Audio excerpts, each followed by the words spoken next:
Do you know Jane's Addiction? Hello, everyone. This is Andy Shalev. This is Bambos Charles Demetriou. And we're here today on another episode of A Wonderful Chaos. You're doing this good. Maybe we can actually pretend like we do this the properly way.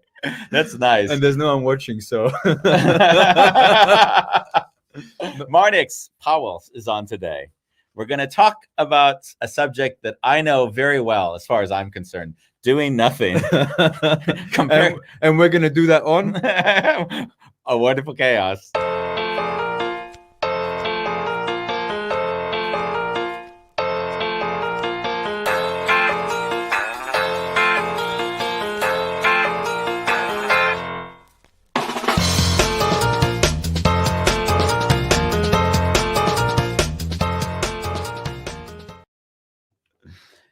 So, Marnix, we're going to talk about Marnix now. You know what I like about the name Marnix is that I always walk down Marnix Straat. Yeah. So I immediately think of him when I say that. And people who don't know the Amsterdam Marnix Straat is like one full street of social housing. Marnix Pauwels. and it stretches from the Haarlemmerplein down to Leidseplein. Yeah, it's one little stretch. Street.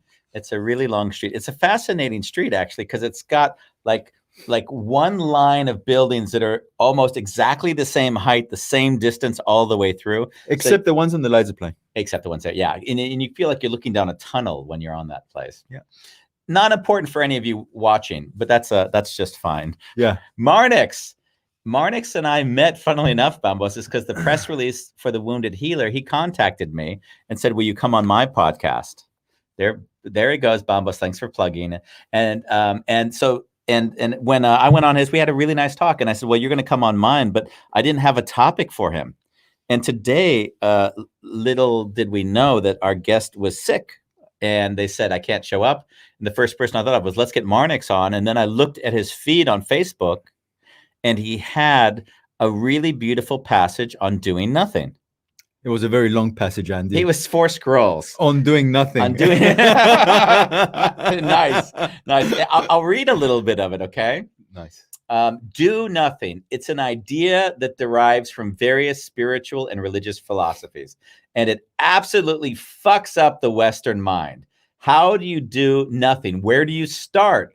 How much nothing do you do while doing nothing?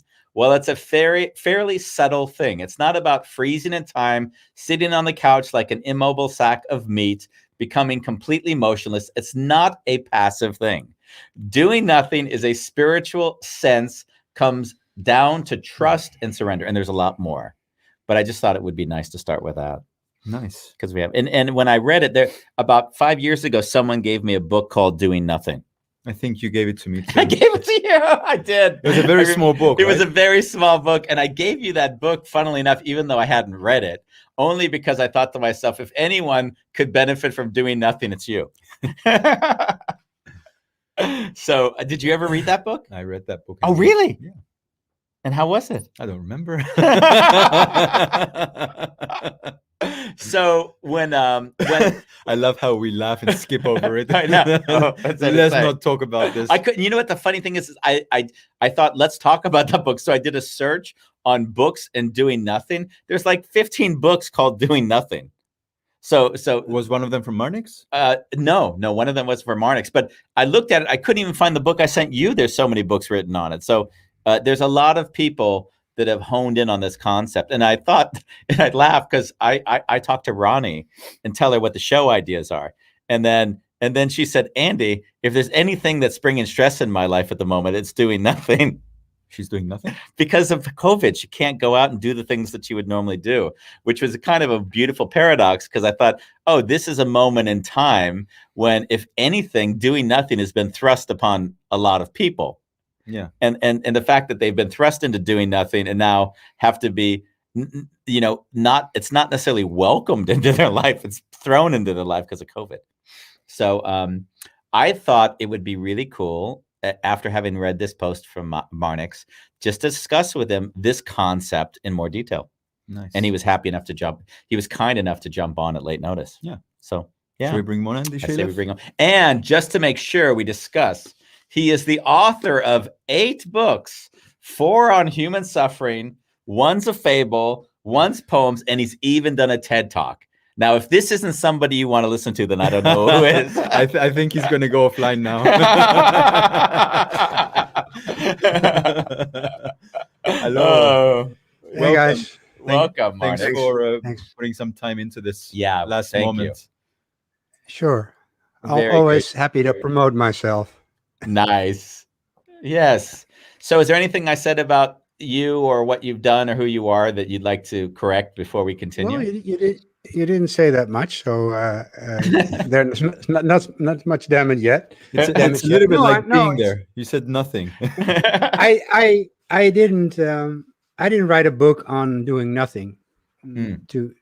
But I love the idea. And tomorrow, when you ask me to fill in this blank slate that was caused by the sick other guest, and before you thought about maybe inviting somebody else better than me, you opportunist fuck. Conversations. You mentioned the doing nothing thing. You said that's a typical Dutch thing, and then you mentioned the Dutch word Nixon, and I was like, yeah, Nixon. And then you send me this article. There's a book on Nixon. It's like you have the Danish hygge, it's like cozy a little bit, and now you have something else, and now you have Nixon from Holland, but. The Nixon that is referred to in the book is actually pretty different from the doing nothing that I referred to in the post. So let me read the first paragraph of that thing I sent you, which I think we both agree in the meantime isn't really, at least what I've connected or what I hear you've connected to doing nothing. First there was, and can you pronounce it for me? Hygge. First, there was hygge, the Danish concept that made staying in and getting cozy cool. Then there was lagom, the Swedish mindset of approaching life with an everything in moderation mindset. Now there's another European trend that's being embraced as a way to combat our increasingly busy and often stressful lives. Nixon, the Dutch concept is as simple as doing nothing. Yeah. Yeah, that was it. Yeah, it's like it's like making some time available to just be. That's what it is. So you can, and they have the example like you can do it knitting or whatever, drawing mandalas or looking outside your window. The cool thing is that as soon as you start to talk about doing nothing, it gets very complicated. Like, okay, well, what's the best way to do nothing? What are the steps of doing nothing? How can I do nothing better than other people who do nothing? Yeah. So the idea is that we are so engaged in becoming better people and more successful and traveling the world harder than anybody else and visiting more festivals and having more six-pack abs than most people, that we are so used to being in overdrive that Nixon is just like you address the busyness of your mind and take some time off to just fuck around a bit. Yeah. That is Nixon. Nixon is deliberately being lazy for a while, not trying to go somewhere, not trying to do something as a means to an end, but doing nothing as the means itself. Just like whatever, being in life and not being focused on the next thing and the next thing and the next thing. Yeah. I think that's why it's so. They regard it as the same way as hygge, because there are these very, very common, very normal things. There's nothing special about doing nothing. So in other words, doing nothing, you wouldn't include it watching a Netflix series doing nothing. Well, you could, Could you? Okay, I didn't know if that was in your category. Okay. Well, in the category of Nixon, it is doing nothing is doing nothing for the purpose of just being alive and enjoying the simple, your simple presence. That's it. But for most people, it's hardly doable. When people sit still for 5 minutes, most of them got raving me mad. Like it's undoable because our mind is so busy and we are so used to looking for distraction that whenever we take a few steps back and we just sit down for a while, we all of a sudden we realize how fucked up we are. So that's why in the article they build in steps, like first try it for 2 minutes. Then maybe you can do it. 5 So- steps to doing nothing. I like Yeah, they'll probably and have an other- app. They'll have an app like how to build up your do nothing time. Hell yeah. Yeah, we could do seminars, man. Uh, We could do the Do Nothing Academy in Amsterdam. Like, Yeah. people would flock to Yeah. to be part of that, because uh, it's in the range of mindfulness, of yoga, of silent retreats, of tiny homes, of minimalism.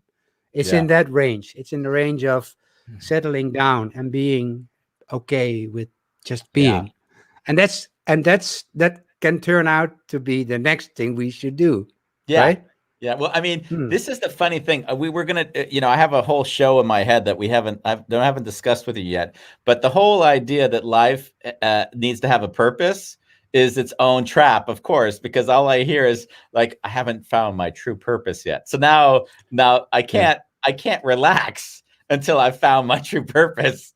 So you're this constant hamster wheel of just, I can't be happy and then what is the true, you know what I mean? As if there's this abstract thing that once you find it, life all of a sudden has meaning. But until that point, yeah, it's like this personal conundrum we have to solve. It's like I need a passion, and that's the thing. But it makes sense to have something that that makes you happy to do it. But for me, that's the other way around. I always start with being happy, and then whatever I do feels good, instead of trying to look for the things that make me feel good. I think that's the only right order. It's like when you fall in love. Yeah, when you fall in love with life. But I have a strange opposite order.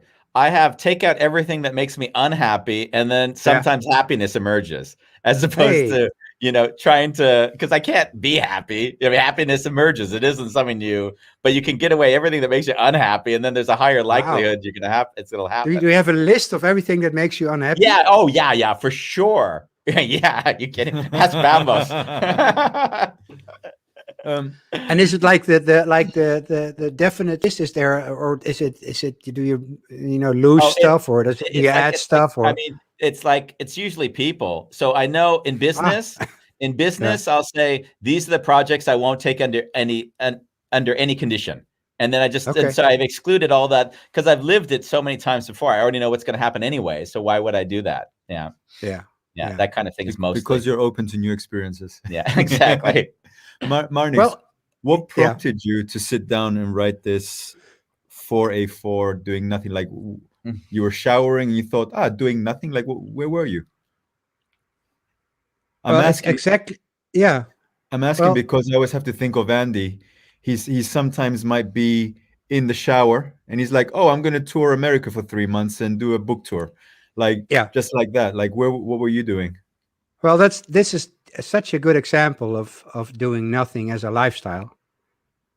Because what I refer to is not the Nixon kind of, like we could also call it lummelen in Dutch, which is like just being lazy for a while, just for the sake of it, just to relax. What I refer to, that's an answer to your question, is more the concept of Wu Wei, and I just looked it up, and it's a Chinese way of looking at life, and Wu Wei is what it literally means is non-doing, and here goes the definition. It's an important concept of Taoism and means natural action, or in other words, action that doesn't involve struggle or excessive effort.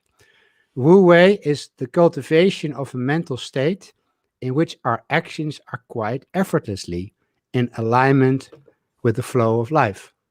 That is what doing nothing is. Getting rid of the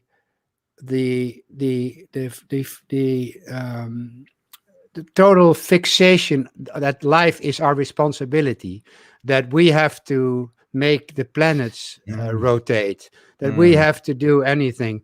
And it's just living in flow. You could call it like that. And that's where my ideas come from, to answer the question. Mm. I don't sit down and then start to think about, oh, I have to write about something. Let me think of something. No, it's just I walk around and I like, oh, doing nothing. Oh, that's nice, because doing nothing has made my life very relaxed. And it's one of those spiritual concepts that most people don't understand, because they take it literally. Yeah.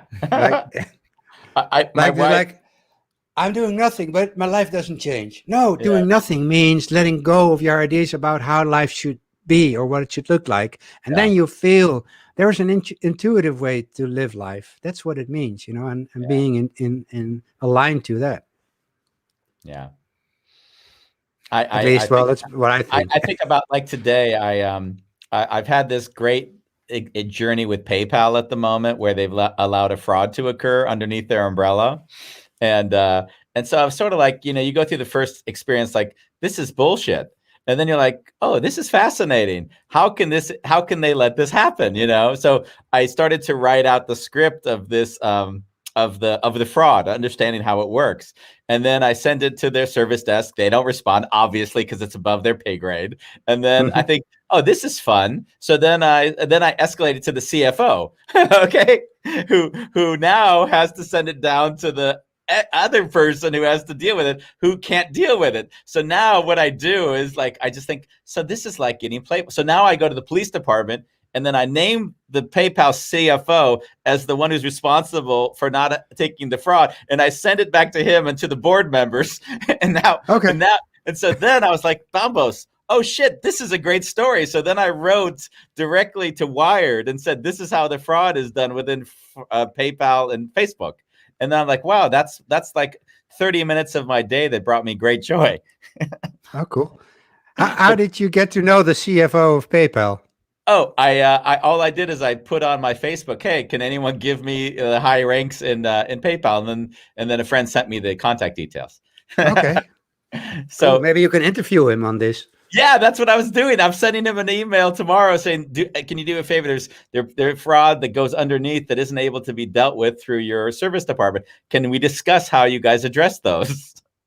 Is it a cool fraud? It is kind of cool. Yeah, it is kind of cool, because what I learned in the fraud, right? Not that this is but what I learned was that they work the numbers, right? If you do calculations, you realize if I promise you a product that's $50 and I send you a product that's $3, even if I take 5 returns on it, I still make a lot of money if it only works a few times. So that's how they work the numbers. And of course, PayPal says, hey, they give them the return. So PayPal isn't really, as long as enough customers are paying for it, they assume that it isn't a fraud, right? But the way that they do it is they don't let you return the product, right? That's how they say, oh, we'll give you 10. And it's just fun to learn these things. But that's what I was saying. That's sort of like this flow state where the next thing I know is I'll be writing for Wired, and I don't know how the hell I got to Wired, or I'll be talking to the CFO of PayPal about a fraud that a week ago I had no interest in. But that's the journey of just like letting it like guide you, right?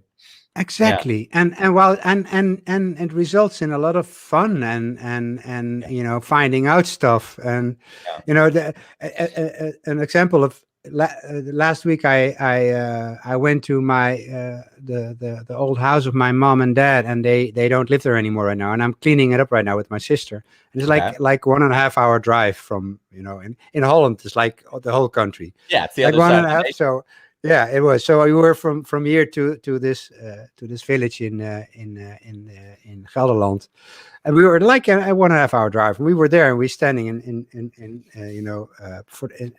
front of the house and the front door. And then my sister said, "Oh shit, I forgot a key." And it was like, okay, yeah. Well, now what? And then we decided to take a long walk, and it was amazing. Yeah. It's a difference It's like between me and my it's a difference between me and my wife. Like Ronnie, I love every moment, even when everything goes so bad. And for her, she's always has an outcome in mind that if we don't have that outcome, she's under complete stress. Okay. Yeah, well, that is the thing that most people suffer from. I can tell you. And Yeah, you coach people, so you must have the same experience. Of course, but even when I told her we were doing the show, she reacted to it. She like wanted me to ask you 3 questions, which I can no longer remember. Like, which would like, are the, she doesn't, if she likes to do if then statements. If this, then. If not nothing, then what do you do? Like, you sit on the sofa and do nothing with it? Like, so there's all these assumptions being made about what the implications of do nothing are. And I see that she has a background in computer programming. Actually, she does, of course, and she also does finance. So it's a linear. It's a linear. Everything has a linear relationship. Yeah. Yeah. Life is only linear, when you look back at it. Yeah. True. Yeah. True. So, but getting back to the other definition of doing nothing, I really enjoyed. I almost felt like I had to close my eyes when you were reading the Taoist text. Wu Wei. The Wu Wei. Yeah. Yeah. And I saw you look over at me, and I was kind of funny because I thought, what were you thinking when you looked over? I don't remember. Okay. I was doing nothing. I try so in a weird way, I was coaching someone some years ago, and they said they gave me the Tao of Pooh. Or the poo of, like, so they said, Andy, you don't know. You're actually, they said, you're a Buddhist. And I said, I don't know. I have no, and they said, no, you're a Taoist. And so I'm looking at them like, I don't know what they're talking about. And then they said, read this book. And they gave me the Tao of Pooh. And then I read like the first chapter or the first pages. I'm like, this is so fucking confusing. So I gave it to my wife, Ronnie. I said, Ronnie, can you read this book and tell me what it means? Yeah. And did she agree? Is it you? Is it? Yeah, it is. It is, because in a way, the way I understood it, and I know is Buddhist would say life is suffering, and the Taoist would just say life is. It just is. There is no value to it. And I laughed and I said, I think I said, oh, I'm actually a Buddhist until I deal with the suffering, and then I become a Taoist. So it's because there's like that feeling when suffering comes up, then I don't say life is suffering. I would say there is suffering, which is more of a Taoist thing to say. It doesn't presuppose suffering is just inherent in life. But the one thing is that sometimes you just say there just isness. There, everything is. There's a lot of isness in things. And that's correct. Yeah. And I think the first sentence in the Tao is, the Tao that can be named is not the Tao. Now you have all these always. It's just the same in these really profound spiritual texts. It's also it's all very paradoxical. Yeah. But the Tao actually it's the Chinese word for the way or the road, and it actually means like the whole unfolding of life. That's it. And Wu Wei is one of the important philosophies within the Tao, where everything that everything is being done no matter what. The thing is, we claim a lot of our behaviors and our insights and the things we do, but it's always afterwards, like something happened and this is what I'm doing now. When we see the magic in life, it's mostly when we see people really that deliberately not thinking. So, for example, if you see a very good football player, soccer player, and like Messi or Ronaldo, or so, and you see that how they conquer the field, and then there are 5 defenders, and they just go around it in in a magical, like a graceful way, and then they play around the keeper, and then they goalkeeper, and then they score. Now afterwards, if you ask what you do, then they're gonna think, okay, what did I do? And then they come up with stuff. But they were just doing. They were just living. They were in the flow. They were doing nothing.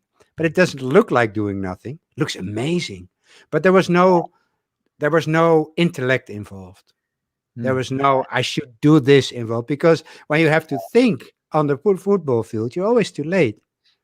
Think about amazing people like Tiger Woods, or people who are really good at playing tennis.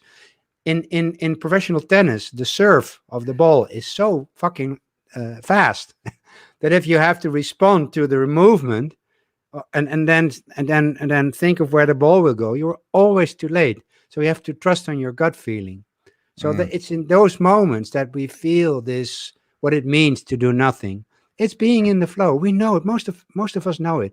Most of us, many people know it when they go running, or when they go hiking, or when they play their musical instrument, or when they do their favorite sports, or even when they, have a puzzle and they put the puzzle on the table, the 1,000-piece puzzle. It's when life seems simple and everything gets done anyway. That's what doing nothing means. At least that's how I see it, or what I believe it means. What do I know? That's the way I would phrase it, as I've experienced it in my own life. I think, in a way, part of like even doing the show, right? Part of the show is it's very casual. We don't spend a lot of time trying to promote it afterwards. We'll just say, "Hey, there's the guest," and we'll let people know it exists. And it's weird because a lot of criticism comes our way, like, guys, why aren't you? Yeah, why aren't you monetizing this? And how are you? And and what's the point? What's the point? What's the point? Right? Like that's a question that comes up a lot after the and you look at them and you're like, wow. So in a way, if I answer your questions, I'm answering it from the paradigm that it always has to have that meaning, otherwise it's useless. Yeah. And people don't and I see the blank faces when you just say, just because it's nice. When it's no longer nice, we'll stop doing it. It's like, that doesn't make any sense. Yeah. Marnix. Yeah. I have a question for you. Like, sure. If we can talk a little bit about, I want to go down the path of your mother recently died. Yeah. And apparently your brother didn't tell you that your mother died. Like, what was your internal mechanism to that event? Were you like, fuck, what an asshole? Or like, no, I know my brother. Oh God. No, let's I have absolutely no problem talking about this. But what I want to do is I want to be sure that I don't want to paint my brother as a maniac. We're not in contact, and there are a lot of reasons for that, and I'm fine with it. He in his own way, he's an asshole, but he has a miserable life too. So I'm not very jealous of him. No. You're looking at him from love and compassion. Yeah. We don't have contact. Like, and I was not in contact with my parents. When my sister and I went there a couple of months ago, a few months after my mom died, we went to visit my dad, and my sister hadn't seen my dad in 21 years. And I hadn't seen him in 5 years. So that's the relationship we didn't have. So to be honest, and maybe this sounds really weird, I'm very happy for my mom. I'm very, very happy that she died, because she had a miserable life. Really? I think she was born miserable. Like, she suffered so much. She was such a victim. Her life was one big mess of alcoholism and madness. And a couple of years ago, I did an attempt to intervention, restart the relationship. Oh, okay. And it didn't really work out very well. At the day itself it did, but afterwards it didn't. But I talked to her that day, and she told me that she wanted to die, but she said, I can't, because your dad is there and he won't be able to live beyond that, so I can't. So she had a miserable life. When I heard she died, I was peaceful about it. I was like, okay, yeah. Wow. Because I already said goodbye to her a couple of years ago. But I mean, getting back to Bambos' original question, and not, I'm more curious about your internal dialogue, not about who or said. So how you said a month and a half went by between the time that your mom died and your brother told you, or 3 months. My brother didn't told me. It was the notary that told us. Oh, it was a notary that told you. Wow, amazing. Yeah. So 3 months passes. Yeah. And when you get the news, how do you process that inside of yourself? What's the internal dialogue that went on? I know exactly what happened. Yeah. I know exactly what happened when I read that. Nothing. Wow. Nothing. Amazing. No, I was going out for pizza, and it was Saturday evening. I was going out for pizza, and the thing was, the day before, on Friday, I did a podcast with the AO, a Dutch television thing, a channel, AO, Evangelische Omroep. and it was about forgiveness. And we talked about this. And the guy who interviewed me said, "Are you willing to forgive?" I was like, "No, I forgive everybody because I'm as fucked up as the next person.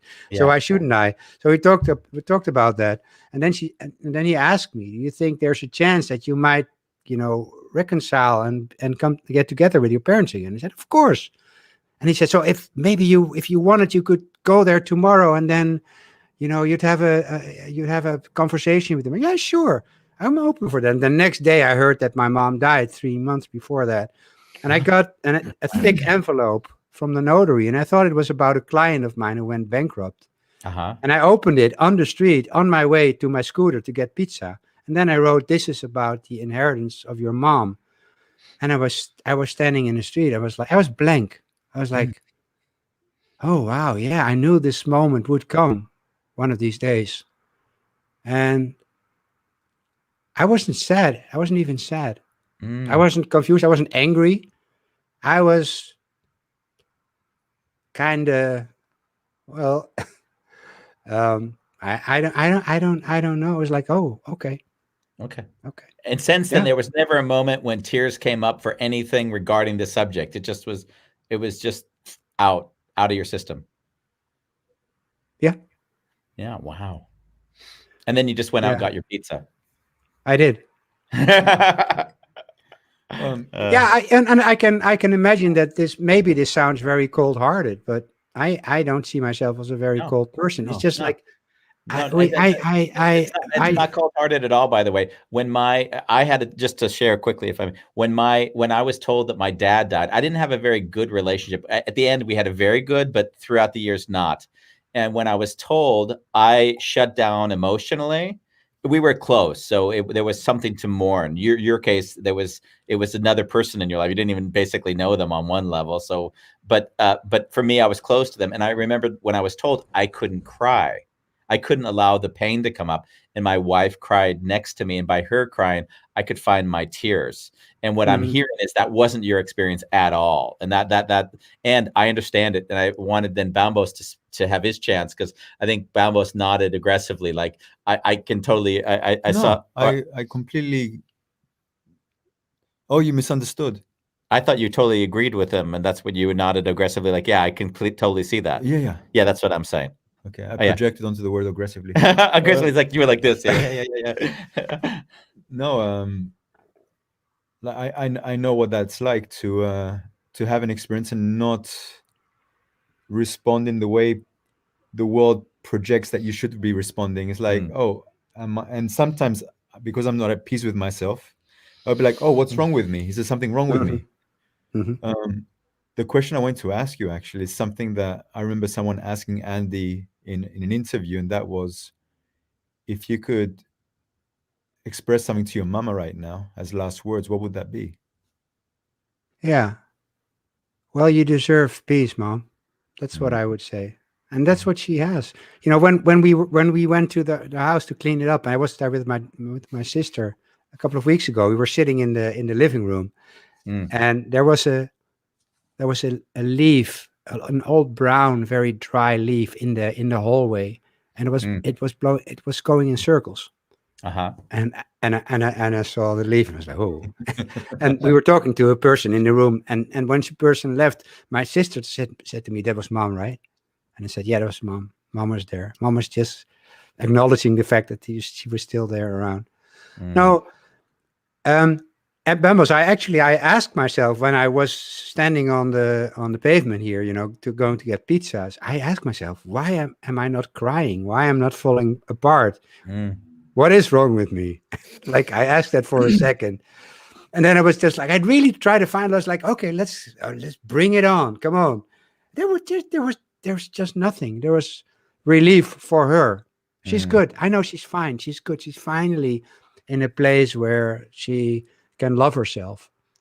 She was so miserable for such a long time. And so I'm happy for her. If I may ask, how did it impact you growing up with a parent that was not at peace with themselves? Like to be as a child and witness that. Yeah, well, a couple of things. The effect on me wasn't very positive. because one of the ways she used to make life at least a little bit tolerable was drinking a lot. And Mm, I picked up on that. So I've been an alcoholic for 28 years until I mm, quit a little over 8 years ago.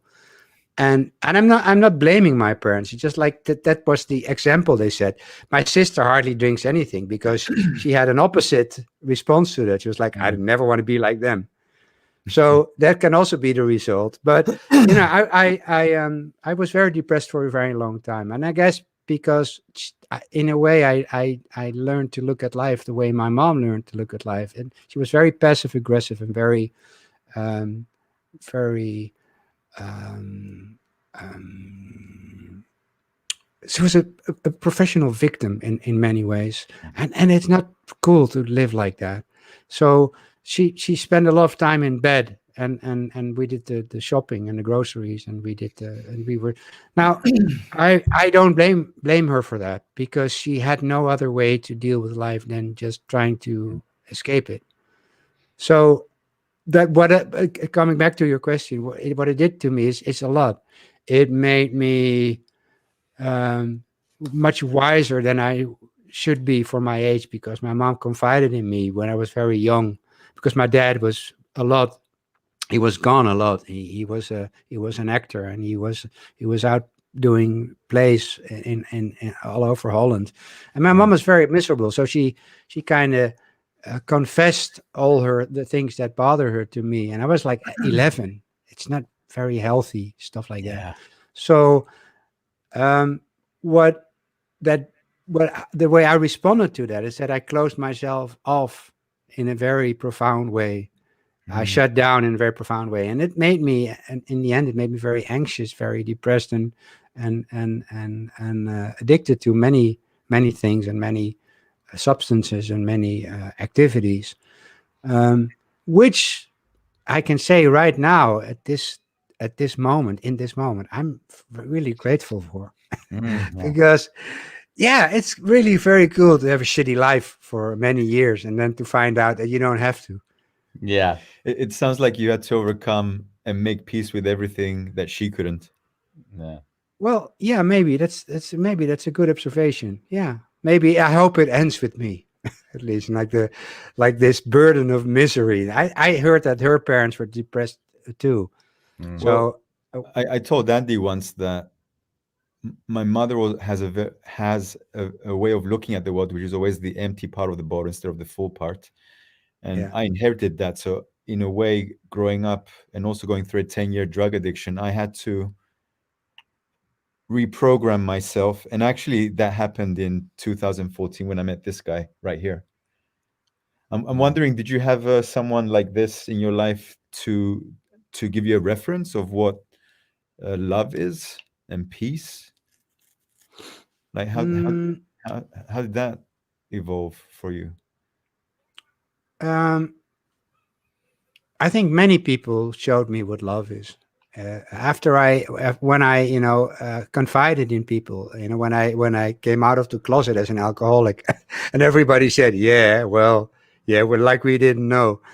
I Mm, never, no, nobody left my life, and I was an asshole. I've been an asshole for so long. I was so egotistical. I was very unreliable in everything I did, and I was a creative director of my own online agency. You know, I had some responsibility, but I was like when I people never knew whether I would show up or not. So mm, and they forgive me time and time again. So when I at the end of 2012 in October 22nd, when I said this is what's going on, this is I want to die and I don't know, and this what I'm an alcoholic and I'm addicted to marijuana as well, and anxiety pills, and they said, okay, we're gonna help you and we'll be there for you and you can lean on us as long as you want to. Nobody blame me, nobody. mm, So those people showed me what love is by not judging me and by mm. because they saw in me what I never saw mm. myself. And you were able to receive that love. At first, it wasn't. I Easy. wasn't really good at it, to be honest. No, no. I still find it very hard when people say cool things about me, but I'm getting better at it. But yeah, it was amazing because it's part of it has been the many awesome people that have been in my life. Even when I went to a clinic for a while, and the people were there were really very cool. And I've met over the past few years while being a coach and traveling and stuff. I met so many awesome people who all gave me a piece of the love puzzle. So I'm getting there. The love is more and more and more getting a part of my life, and I'm excited about that because I know that it will only become better than it is right now. I've seen the expansion of my freedom of being in the world over the past few years, and I've seen the expansion of trust and love and curiosity and all these like in amazingly uh, delicious childish things, all these curiosity, wonder, resilience, all these, even where I start to the pure potential of life is coming back to me, and it's so much more important, so much more powerful for me because I've lived under a rock for such a long time. So the humility that comes with that is amazing. It's so healing and so tremendously powerful. And what I loved about the book, about Andy's book, that's the reason why I invited him on the podcast, is I think over the past 4 or 5 years, I have been really good at feeling good. I'm an expert on feeling good. I can feel good all the time. And when I read Andy's book, I realized that I had been overdoing it. That I had to. Really? yeah, I'm thinking, what did I write that made you feel that? Well, I realized that I hadn't been honest with myself. That I hadn't been honest when it comes to shitty emotions and feeling like shit and feeling miserable and being angry and stuff like that. All these particular human traits we have. And reading the book made me realize that I had been very deliberately leading a spiritual life. It was like, but if you're lucky, you wake up to that, and then you can go to the next level where you're like, yeah, whatever, fuck that. Yeah, I'll become a human being again. exactly. I think we have to do that, don't we? We have to let go, because I was with Case, he wasn't mentioned in the second book as much as the first. But basically, my mentor, it was like the monk. I lived like a monk 10 years. I judged others that didn't live the spirituality that I lived. Yeah. You were judgmental? Of course, you kidding? It's all subtle, though. It's all so subtle when you're spiritual. Like, you try to do it like, oh, they're judging, and then as if you're not judging as you say it, right? That kind of nonsense. And then it was only like afterwards that I laughed and just said, oh, we're just being here having this experience, and each one creates a construct that helps them integrate whatever's going on. That's it. Yeah. I mean, Yeah. take it any further than that, you're already trying to make more of a construct. Yeah. So Yeah. Well, but yeah, we can make constructs that suit us better, or just more, liberating. And that's the thing, you can really play with this. Yeah, exactly. What are we going to say about? So in a way, it sounds like the doing nothing as a way of being for you has created a lot of flow. Oh, yeah. Like, so I want to bring it something closer to me. Like, in my life, I've been sharing with Andy, and we're going to do a show about it on Monday. I'm missing intimacy. Okay. And when your life feels like, oh, I want to share my life with someone, or I miss the physicality and everything, what it means to express love through the full expression of being in this body. How is that for you? Well, I don't have a partner right now, but I can completely feel where you're at, and I have those moments where I think, oh, I would love to have this to be able to like be close with the bare back of a woman I love, and then just stay in bed all day and discuss life. I this morning, coincidentally, I talked about this with a very good friend of mine. He asked me, how's your love life? I said, well, non-existent. because I am on Tinder sometimes, and I'm not really good at on Tinder. I don't work very well on Tinder. It's like I'm not a Tinder guy. So I think life has better things for me because I've always Have you gone on yeah a Tinder date? Have you done a Tinder date? yeah like 2 years ago. Oh, okay. It was fun, but you know, whenever I whenever the idea of becoming more physical than more emotionally invested in somebody is like it's like life says, well, you can try, but it will not happen. So for my past few 3 or 4 girlfriends have been they looked the same. They were blonde, intelligent, and really incredibly sexy. Mm, And every one of those relationship was miserable, like mm, really miserable. And I don't blame them because, well, partially, but most of it was me being obsessed with them. So my last relationship was almost 5 years ago. And it's like life has given me a sabbatical that I didn't choose to have. But it's like, okay, mm, now you're going to settle down. You're going to find yourself. You're going to appreciate who you are. And when that is done, we'll show you the next level of love. So I was very obsessed with my girlfriends always, which made me very uninteresting, to say mm. the least. I started out amazing because I was pretty much myself, but then I started really to start to focus on what I thought they would need or like, and Yeah. then I would give him that. It was like, and then I thought I'm amazing because I know what you want and I'm giving it. But that was very boring, of course. People they always saw me lose myself along the way and said, so and Can we? I was always I want to. yeah. I want to slow down and ask Bambos. He's listening to you, and I'm so curious. And sometimes I have to coax out the next statement from him. So, what's going on inside of you as you hear Marnix speak? He abandoned himself. Okay, but you say about him and you, like, because I hear him speak and I hear a lot of you and what he's saying. So, what I'm asking is, how far do you relate with it? And if so, where do you see things coming up for you as you hear him speak?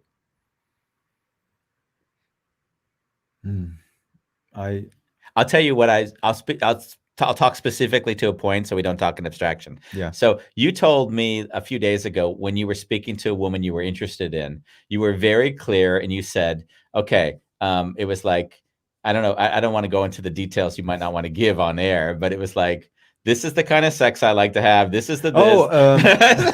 Okay. I kind of shared, like, we were talking, and I've kind of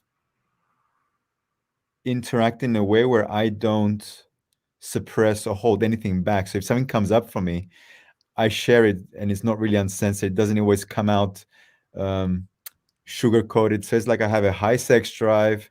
So in a way, if they say yes to that, great. So and so the difference, so to go to that, before I heard you like Marnix, like, oh, maybe they won't be comfortable with that, so I'm not going to say it and therefore make them feel more comfortable. Or maybe if I say this, I know that they'll feel better, so I'll say that. And what I hear you saying it's changed for you is you're being so direct and not concerning yourself with how it might make them feel. Not because you want them to feel bad, but you're like, if you can't accept me for who I am, why aren't we together anyways? That's the feeling. And actually, it's coming from self-love for myself and also respecting our time. Like, there's no reason to talk if these things are going to be an issue for you. And if a woman has a taboo around sex, like, yeah, you better know up front, right? Exactly. But you wouldn't have done that before, right? At least as I knew you. How 2 years ago? No. Yeah. No. I always wonder why people in their bios on the Tinders or whatever, they never say I like oral sex or not. Like for me, that's a deal breaker. It's very important. So I like oral sex. I like oral sex. I don't want to do oral sex on you, but I like oral sex. Now, maybe I do. I don't know. And but I like oral sex. So, but if you're not clear on that, and you have a relationship with the person, he doesn't like oral sex. Now that's a big thing. You know what? As you speak and say this, we laugh. But there should really be a secret section on everyone's bio. Like, it's like, you can see my first level, but then I'm going to let you see my second level, which is all the secrets that it'll take us a year to get to know one another, or you can figure it out ahead of time. Yeah. Yeah. Well, it's a practical way of approaching it. It is, isn't but, it? you know, Bambles, the thing is, you know, maybe you might take it a little bit too far. You know, I guess where, you know, it's very honest. But do you want, like, some things you would like to say about yourself probably land a little bit better if you're a little bit further in the relationship. So I'm totally with you that you say I want her to appreciate me the way I am. Well, but sometimes what I notice that there's women that do want to spend time with me, but then I feel a kind of like, if someone claims that they are non-dual or they're very spiritual, evolved. Somebody says they're non-dual, which is actually contradictory. So, exactly. So in my mind is, if someone is making those statements, so let's put this to the test. Okay. Yeah. Are you non-dual, Bambles? No. I still catch myself. I'm aware that I do it because I spend a lot of time with him, and I've read this 14 times. Like, it's getting hammered in. But no, I mean, spending time with Andy has. But I don't dare to say that I'm having that experience. I'll say there's moments where I recognize it, but no. No, I don't even know what it means. It's like enlightened, or I think woken up, or like when he talks to me. Sometimes if I share something, he'll say, like, we did a podcast on gratitude. I made a statement about finding the light in the dark, and for him, there is no light and dark. It just is. Yeah. Oh, he's a guy like that. Oh, I hate those guys. Like, no, you wouldn't hate that, because the thing is that if it's in the context of a problem that someone's facing, then it's relevant. If it's an intellectual masturbation, it's not relevant. So everything is relevant when it's a block in an individual's capacity to do something. So he's pretty much teaching me to celebrate and to stop suppressing myself. Like I noticed in the beginning of the show even that I was holding my breath a little bit. I'm like, oh, these guys are really going for it, and I don't know what to say. And I said, okay, do nothing. Yeah. And what happened? Well, at some point I felt the helplessness, and then he told me, always follow your curiosity, and I followed my curiosity. And the show, well, that's such a good example of doing nothing. And this show took off the moment that Bambo switched it to your parents, or to the death of your mom. So if I look at this show, there's like the before AD and after AD, and and that was when I was interested. Was far more after he let his curiosity guide us. I'm like, wow, this is really nice now, and so that's what I'm always loving and trying to nurture in our contact on the show. So it was really nice to see that. Yeah, I noticed that. Yeah, the doing nothing is, you see that in the fact that I probably a couple of years ago I might have thought about what I wanted to say here. Maybe I might have even made a list of stuff that I could talk, or like that sounded cool or whatever. Yeah. And now it's like, okay, let's see if Bambles has a cool question, and then we'll go from there. And it's like, I feel like a little boy with a credit card and a driver's license, and that is a really cool way to be in life. Yeah. It always fascinates me when people say to me, can you do me a favor and send us all the questions for the show before we come on? Yeah. And I'm like, what do you think we do? It's like, yes, we are not that well prepared on this show. Yeah. Is that a deal breaker for people? Like, they want to prepare, or not a lot, but every 10th person wants the question list. Well, they're trying to understand the context of coming on the show. Yeah. That happens 20% of the time. A lot of people will come on and never have seen a show, and then we use an F word here before we come online, and they understand this isn't a normal show. And a normal in the sense of this isn't like the intention here isn't to like give information to listeners. It's to be present with people and let that guide us. Yeah, I'm dreading the moment when you're going to ask me for 3 tips for a better life.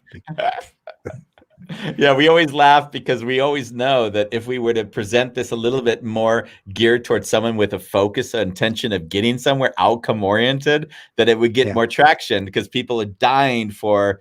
There was 2 things that you said that I'd love to get back to. That one was, and it was really emotional for me actually, is that my parents divorced when I was 9, I believe, and my mom was pretty emotionally victim-like, right? And my eldest brother had to deal with my mom. So in a lot of ways, at like 13 or 14 years old, he became what you were to your mom, he was to my mom. And I just felt the sadness of realizing everything he had to shoulder as a kid.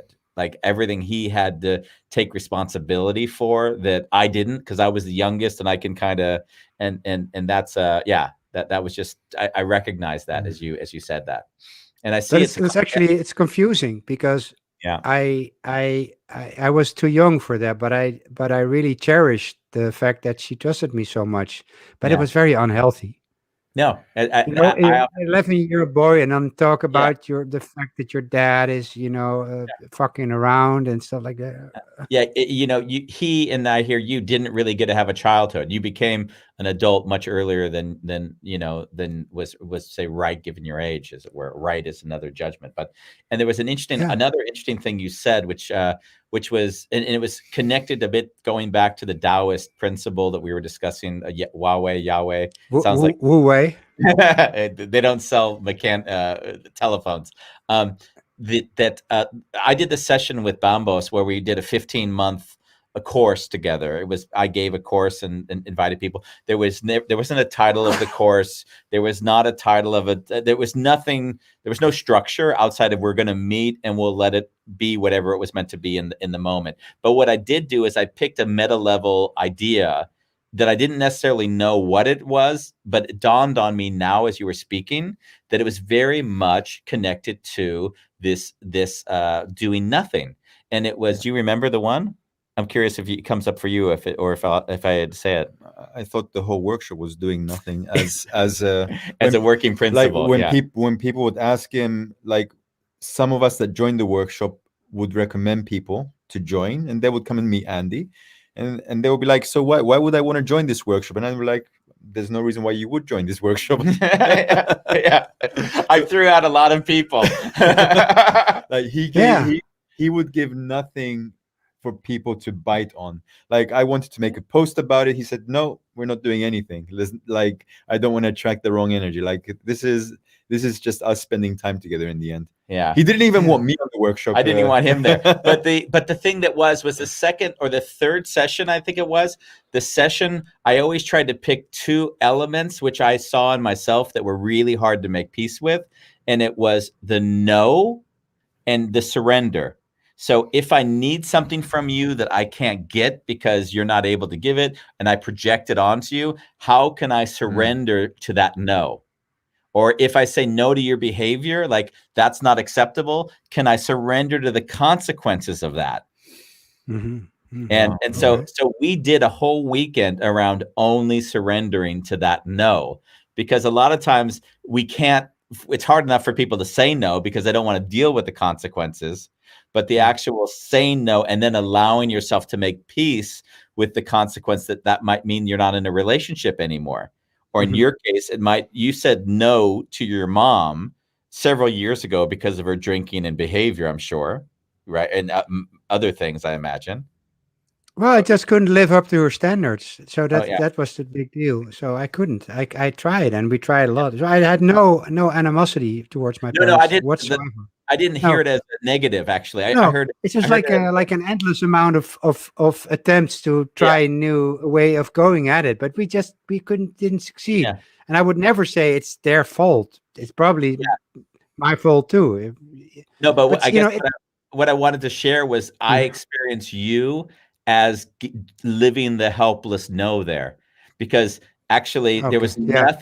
there was nothing you could do about it, and you were at peace with that. Mm. So Yeah. that was for me the helpless no, as you exemplified in a way that is so apparent. And I only came to see that as you were speaking and talking about the I don't even want to say the Taoist name again because I'll mess it up. But that it's very beautiful just to see how you embodied that and lived that. So thank you for sharing that. Cool. And thanks for acknowledging that. I never looked at it that way, but it's pretty awesome when yeah. you say it like that. Do you have anything else coming up for you? I'd like to have a minute of silence with the three of us. Nice. Mm.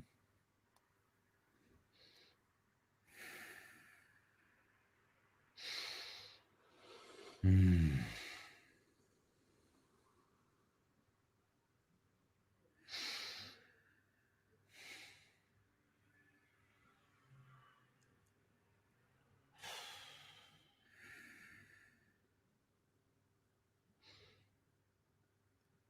Mm.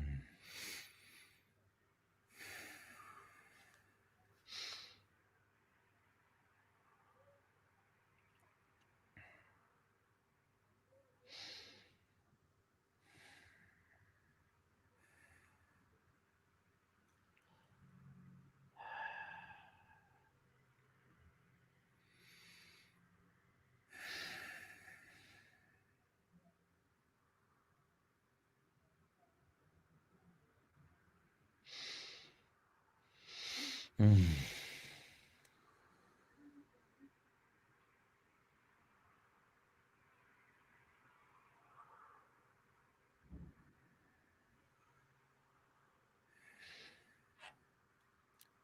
Thank you.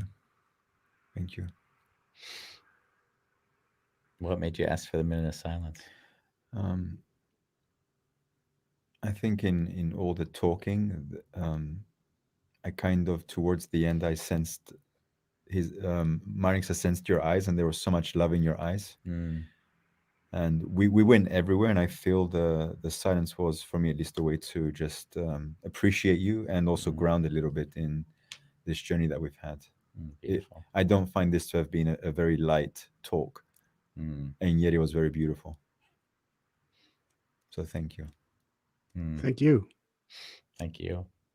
It would Thank be you nice. for doing nothing, Andy, and inviting me. Yeah, I see that there are some comments coming in, which I do, because people do write, and I do want to acknowledge Bola Long, who is our favorite guest.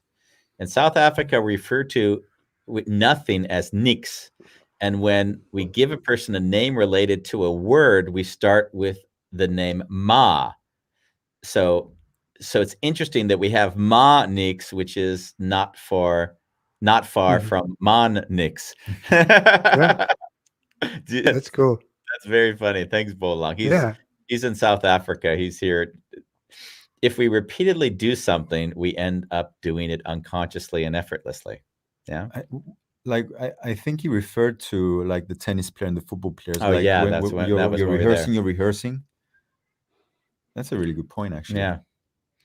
Yeah. Yeah, because after a while, it's so part of the system, so part of your automated response that you don't have to think about it anymore. And then it will, like life can use your skills to do whatever it wants. Like, when you see a guitar player play a solo, he's not thinking about the chords. No. It's just, and that's why it fascinates so much. But isn't it fantastic how afterwards they make a master class on how to play that way? Oh, yeah.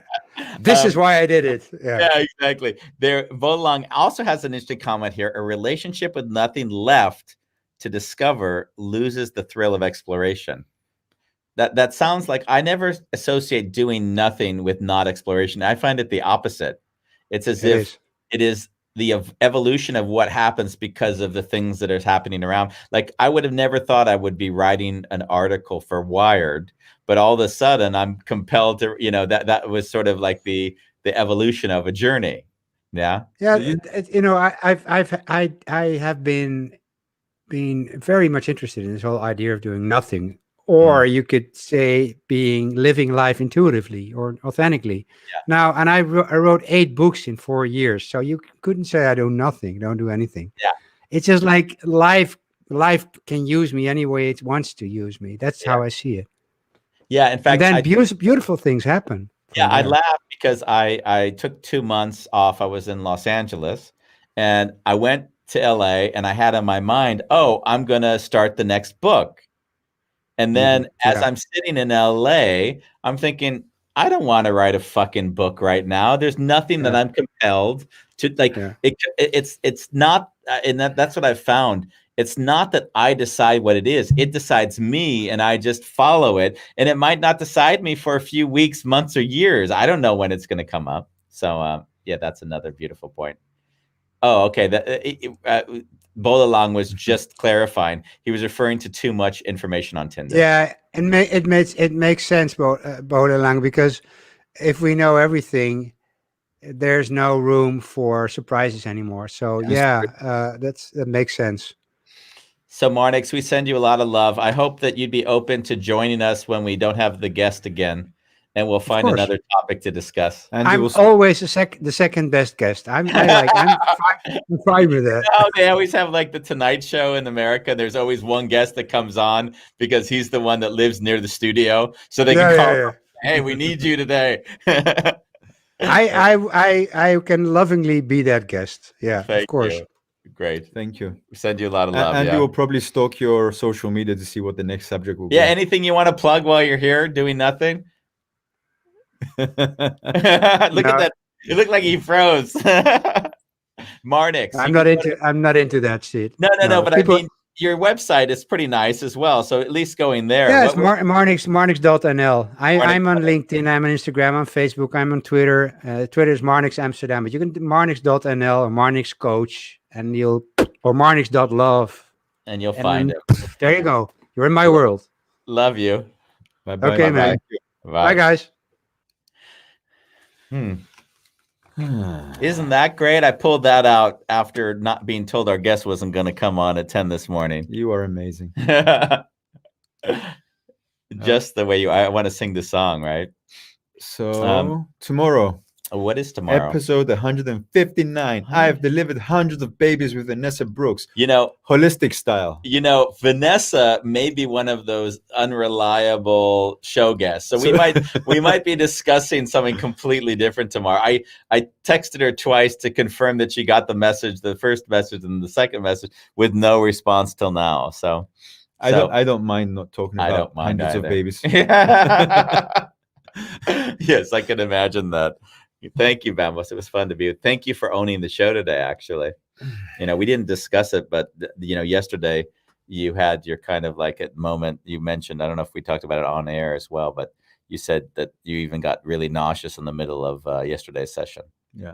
So yesterday I really wanted, like, if we had an hour with, what was his name? With Daniel Fisher. Yeah. I think it was a moment, or I'm going to cry like for half an hour or get up and throw up and leave. Yeah. Like I would have walked out on you guys. But either one would have been perfect, right? Even if you cried, then we just dealt with that. Yeah. But I got a message from a friend today who said, and I noticed because you weren't feeling well, I started to like take more, like moderate and take it and speak more choppy, less grounded in my words because I was kind of feeling. And she said, Andy, do realize that if you're reacting to Bambos not feeling well, and I can't interact with you around it, and I'm trying to take the space, then it sometimes isn't you know, it's clear from the viewer. Yeah, they can see me, and here we go, and the next step, and you know, whatever the bullshit is. So in some ways, she helped me see that I wasn't just slowing down and grounding and sort of seeing where do I want to go from here. Nice. So that was a really nice gift that I got. So yeah, we have possibly a show tomorrow if we get Vanessa Brooks on, and if we don't, we're going to talk about your sex life for the hour. So either way, it'll be good for people. Either talking about someone who delivers baby or someone who's not making babies. Either way, we've got a show, and we're going to do that on A Wonderful Chaos.